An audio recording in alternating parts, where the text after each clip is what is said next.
We have another guest on today, Utah State pole vaulter Logan Hammer. And among all the top athletes at Utah State, Logan definitely has to be one of the highest reaching in both the metaphorical and literal sense. So the Aggie pole vaulter, he reached new heights. That's another pun on accident. But he reached new heights this year as a sophomore, winning 5 titles, including the Mountain West Outdoor Championships, where he set a Utah State and Mountain West record by clearing 5.62 meters, which is also tied at the time for 7th best in the nation for this season. He also competed in the NCAA Outdoor Track and Field Nationals last Wednesday, placing 16th to earn second-team All-American honors. He's the first All-American Aggie in track and field since 2019. Welcome to the show, Logan. Thanks for having me. I'm excited. I'm excited to talk and get to know you guys and tell a little bit about what I love to do. So I need to start off this interview with the most important question. All right, let's hear it. How many times has somebody made a joke about you not doing the hammer throw? There's been quite a few of those. My last name is Hammer, as you can tell, and I get a lot of jokes about the hammer throw and people saying maybe we should just grab you by your ankles and throw you instead of the chain. You can be the hammer. Yep, exactly. So I guess maybe setting that aside, how did you get into doing the pole vault? Of all the track and field events, how do you end up doing that? I have to thank my mom for that. She forced me to do track. I was a tennis player. I was a tennis player in middle school and was going to be a tennis player in high school. But my freshman year, my mom forced me to do track because I was pretty good at cross country, and she wanted me to try hurdles. So in spite of her, I did not do hurdles. I decided to look around, and I ran with the distance kids, and we ran past the pole vaulters, and I thought it'd be fun to try. I watched them jump, and I thought that was really cool. So I asked if I could try it, and it was a little bit late in the season. He said, yeah, you can try it, but you can't compete in it. And so I started there, and then the next season I came straight to him, and I said, all right, I'm ready to do this as my main event.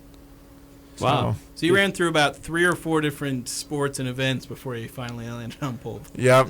I did some cross-country, basketball, tennis, just the works. So when you finally got that chance to try pole vaulting, what was it that when you realized, oh, this is the sport for me? I think for me, it was jumping my first bar. Really? So my very first time that I ever got to pole vault, we went through things pretty fast. We were just trying to see what we could do and just have some fun with it, just because I wasn't going to be able to compete there the rest of the season. Just kind of like a one-time deal before the next time. And I remember he set the bar up for me at about 8 feet.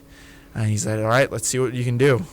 And so we had gone over some basic drills and stuff, and I was like, all right, let's try. And so I jumped, and at that point in time, I was arching my back, and I got over, and I arched my back, and the bar bounced a little bit, but I stayed on, and I sat there, and I was like, wow, I just jumped 8 feet up in the air, and I cleared it, and I might have touched it, but it's still on, and I decided from then on that I was bit and that I wanted to be able to even go even higher than anybody else that I had met before. So I want to talk just kind of about the pole vault because, someone like me, I watch pole vault, and you guys make it look really easy. Like, oh, you stick the pole and you launch yourself up and you go over the bar. I can imagine it is not nearly as simple as just launching yourself in the air with a pole. Just walk us through the aspects of pole vault and what you're doing to go higher and higher and higher. For sure, it definitely. I wish it was that easy. I wish I just did it, and it takes a lot of time and a lot of practice. But there's about 6 steps to it, each one, and it's kind of broken up into different parts. The first part is your run, and that's your run down the runway. The next part is your plant, and that's when you get the pole set up and your hands above your head. The next is the takeoff. That's where you jump up and you first start bending the pole. Pole bends a little bit. Then you have your swing, and that's when you start to get back and upside down.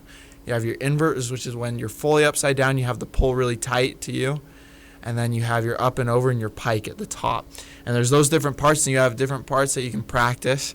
But the most important ones, I would say, are your run and your takeoff, your plant and your takeoff. And those two kind of set up everything else. And as you kind of do those, you're able to get back a little bit easier. The pole bends a little bit more, and you're able to move back the way that it wants you to. It's all really about just gravitational forces and using it in a way that it benefits you. You are from Nampa, Idaho. How is it that you escaped the Boise State clause of keeping people close to home and came to Utah State instead? I will say Boise State is my second least favorite team.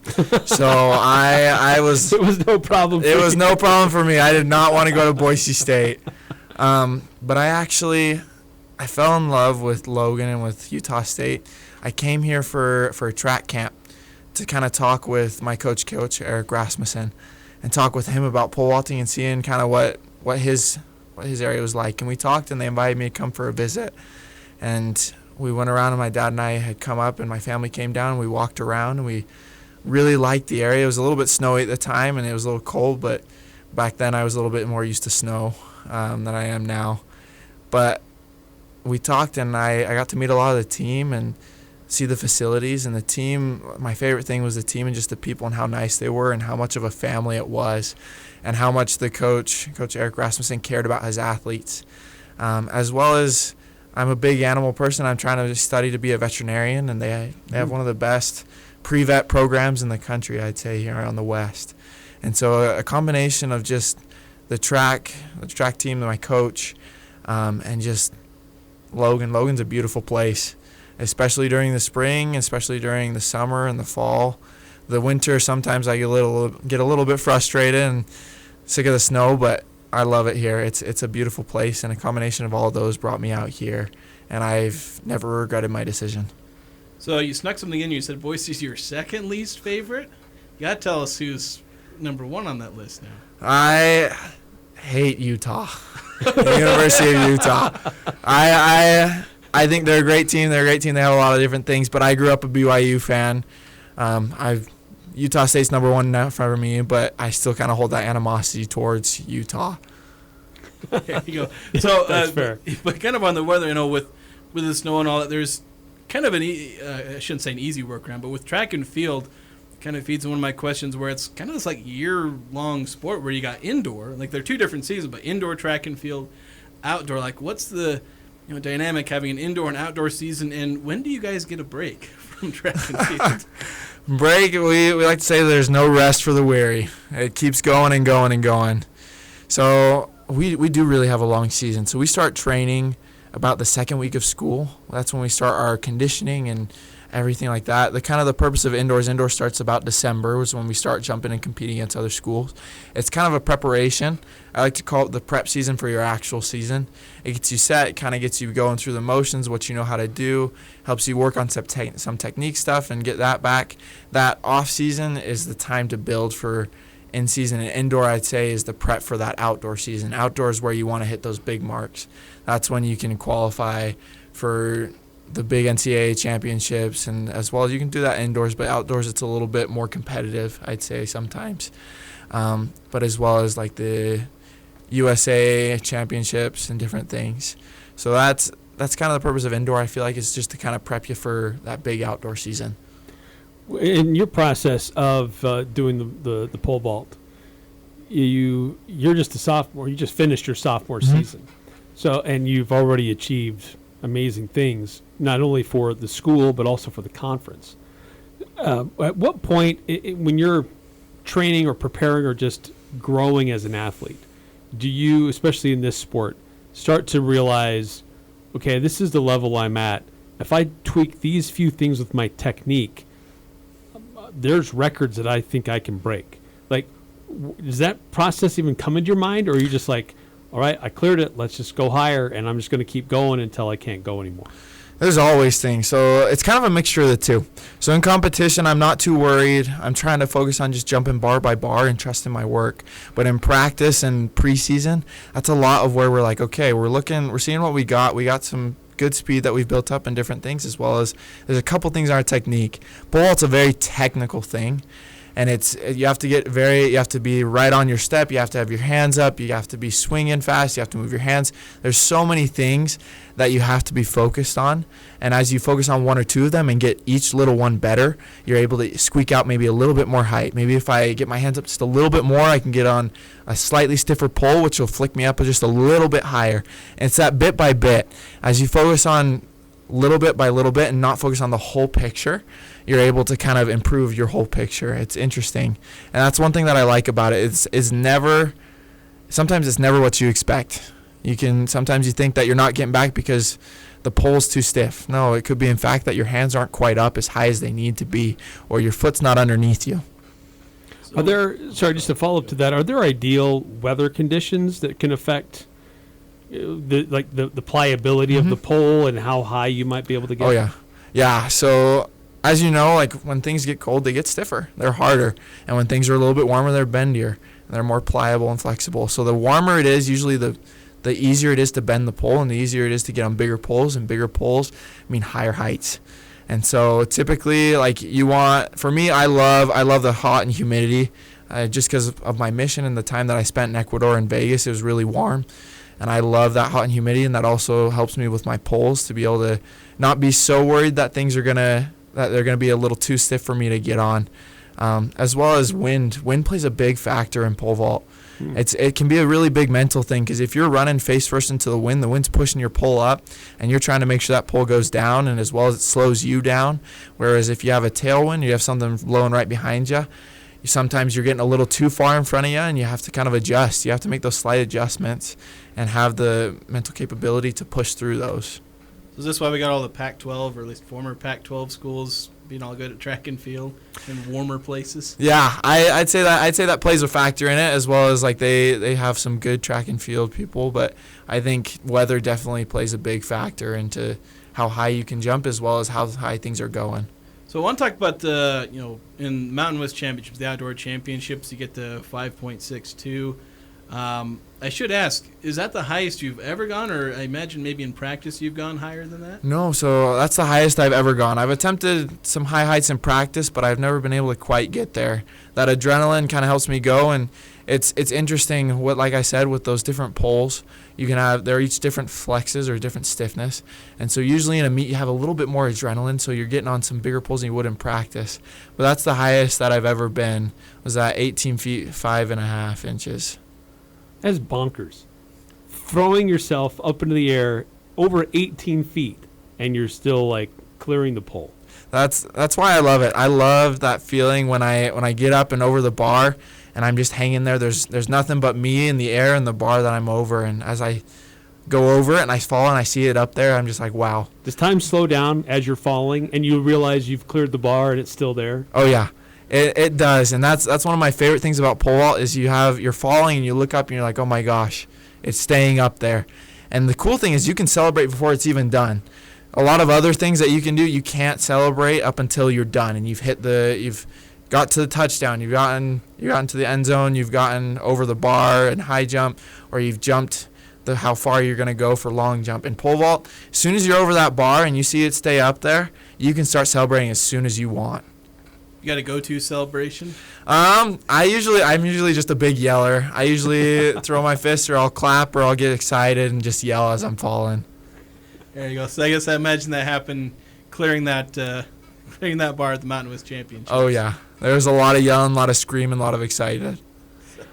Taking that experience, and then that provided an opportunity for you to compete at nationals. Didn't go as you wanted. Yeah. But you got to go and see what that was like. So what are some of the bigger lessons learned from that experience? You still have a couple more years. You could be back. Mm-hmm. I think the biggest thing for me is some lessons learned from that is just, take it one bar at a time. One thing that a lot of pole vaulters, a lot of people want to do is they want to go up and they focus on the height that they want to clear at that meet, something that they want to do big that meet. But I realize as I focus on that, I have a harder time clearing those high heights. Whereas if I focus on, okay, I got this bar here, I'm going to clear this one. The next one comes, we'll worry about that one when we get to it. And just noticing that, and as well as continuing and trusting my training. Sometimes I get a little nervous, and so I try and put a little bit of extra in, when in reality is if I trust my training and trust what I've done and what I've practiced, things are going to turn out just fine. And those two things are helping. My collegiate season didn't end quite the way I had hoped. But it definitely sets me up and helps me to kind of get a feel for the area and feel for things, because we're hoping to go back next week for maybe Olympic trials. We're pretty close to going to that, so I'm hoping that we get in there. We're tight there, Bo. Awesome. So with the Olympics, obviously when you in track and field, there's times where you can get looked at for the Olympics. Like, what's that process like? Maybe trying to be a hopeful for an Olympics someday. So the name of the game is high heights. You got to get high heights in order to get that Olympic spot or go to the USA Championships or the Olympic trials. And like I said, just taking it bar by bar is a big thing, as well as relaxing. A lot of different people do different things, but for me, if I'm relaxed, I jump better when I'm relaxed. And looking forward to the Olympic trials, you just got to get higher. You got to continue higher. As of right now, I'm tied for, I believe, 23rd or 24th in the nation. And that should get me about what I need to get to the Olympic trials this year in about a week. It's not 100% sure, but it's looking to be just about there.